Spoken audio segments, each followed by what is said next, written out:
शामिल हुआ है, तो कुछ दिन बाद एडीसी इलेक्शन है, तो आप क्या आशा करते हैं?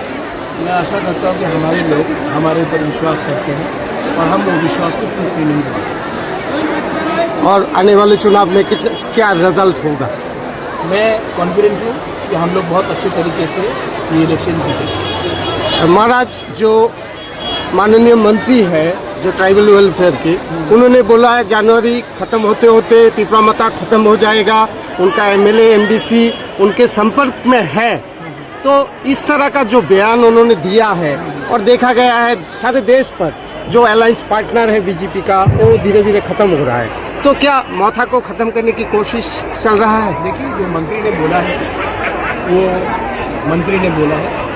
अगर उनको उनका अलायंस पार्टनर को ख़त्म करना है तो ये बात को दिल्ली को ध्यान देना पड़ेगा। मैं आज भी, मेरा विश्वास है कि जो सेंटर में हमारे अमित शाह जी बैठे हैं, हमारे प्राइम मिनिस्टर बैठे हैं, वो ये नहीं चाहते हैं। वो चाहते कि त्रिपुरा मौथा और बीजेपी का अच्छा संबंध है। एक दो लीडर्स को टिकट चाहिए इलेक्शन के लिए और उनको लगता है कि अगर त्रिपुरा मौथा कमज़ोर होगा तो उनका चांसेस टिकट मिलने का अच्छा रहेगा। लेकिन वो लोग नहीं समझ रहे हैं कि अगर ये होगा तो फ़ायदा किसी और को होगा। लेकिन उनका स्वार्थ है, उनको जो बोलना है बोलने दीजिए। मैं किसी और पार्टी का लीडर का कमेंट्स में बयान नहीं देना चाहता हूँ। सिर्फ एक ही बात बोलना चाहता हूँ कि हमारे लोग इतने नादान, इतने सीधा साधा नहीं है।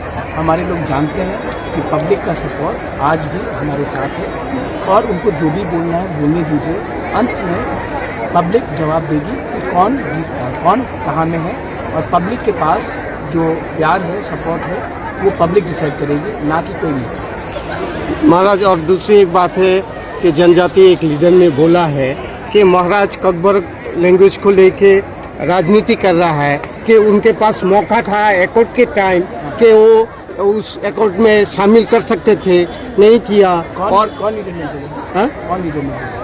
रामपतो जमातिया ने उस दिन बोला है कि अलग से स्कीम बना के वो। देखिए, रामपतो जमातिया थोड़ा सा उम्र हो गया उनका, मैं उसका इज्जत करता हूँ। आप लोग उस लीडर का कमेंट लेकर मेरे पास मत आइए। मैं ककबरक स्क्रिप्ट के लिए मैंने शुरू से बात किया है इन वुमेंस की, और ये मेरा स्टैंड पहले से क्लियर है।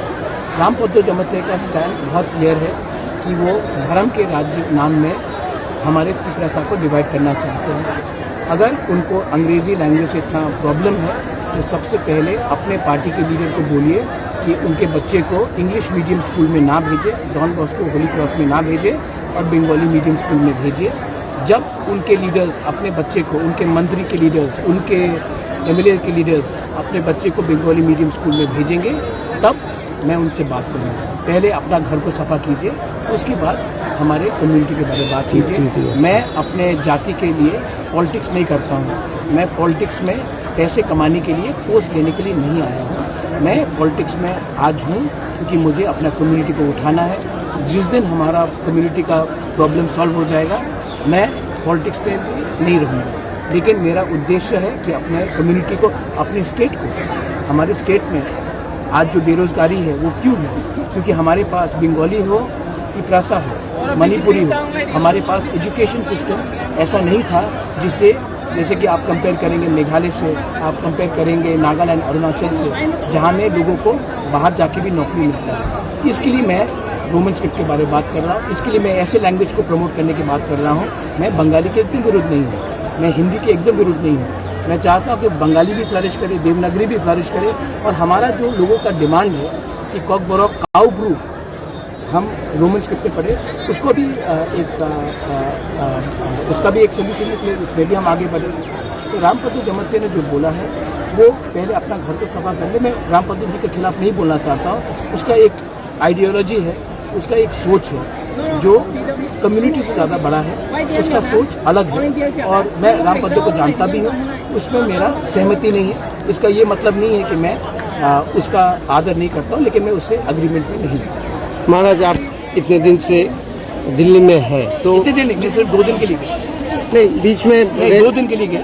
अच्छा। और मैं कल ही वापस आ गया। अच्छा महाराज, एकॉर्ड के बारे में कुछ चर्चा हुआ है या कोई डेट फिक्स? देखिए, अभी एडीसी इलेक्शन मुझे नहीं लगता, मैं जानता हूँ कि अमित भाई ने भी, अमित शाह होम मिनिस्टर माननीय अमित शाह ने भी कहा था कि मैं करना चाहता हूँ, 6 महीने का डेडलाइन भी दिया गया था। लेकिन त्रिपुरा में मैंने कुछ बयान सुना है और बहुत क्लियर है कि त्रिपुरा में 1-2 लीडर्स है, सब लीडर्स नहीं है, बीजेपी में भी बहुत लीडर्स है जो अकॉर्ड चाहते हैं, लेकिन 1-2 लीडर्स है जिनको लगता है कि अगर आज अकॉर्ड साइन किया गया तो हमारा जो जनजाति है, तिप्रासा है, इंडिजिनस है, वो उठ जाएगा, और अगर हम उठ गए तो उनका दुकान बंद हो जाएगा। इसके लिए जैसे कि जब एडीसी भी बन रहा था 84 में, तो बहुत लीडर्स थे, इंदिरा गांधी चाहती थे कि हमें टीटी एडीसी दिया जाए, लेकिन कांग्रेस में बहुत लीडर्स थे जो स्टेट में अपोज कर रहे थे। वही परिस्थिति अभी भी चल रहा है, लेकिन मैं आशा करता हूँ कि गवर्नमेंट ऑफ इंडिया तिप्रासा के बारे में, उनका जो स्थानीय लोग हैं उनके बारे में चिंता करें और हमें अपना अधिकार, हम एक्स्ट्रा कुछ नहीं मांग रहे, जो संविधान के अंदर हमारा अधिकार है वही मांग रहे, वो देंगे। और मैं आशा करता हूँ कि ये जो लोकल लीडर्स है एडीसी इलेक्शन के रिजल्ट के बाद खुद ब खुद जब रिजल्ट निकलेगा तो चुप हो जाएंगे। और आने वाले एडीसी इलेक्शन में क्या आप सिंगल फाइट करेंगे या? मैंने तो आज तक नहीं बोला कि हम 28 के 28 सीट फाइट करेंगे। ये बात सबसे पहले हमारे आदरणीय माननीय रिस्पेक्टेड मानिक शाह जी ने बोला, और मैंने ये बात नहीं कहा। जब उन्होंने ये बात कहा तब मुझे रिएक्ट करना पड़ा।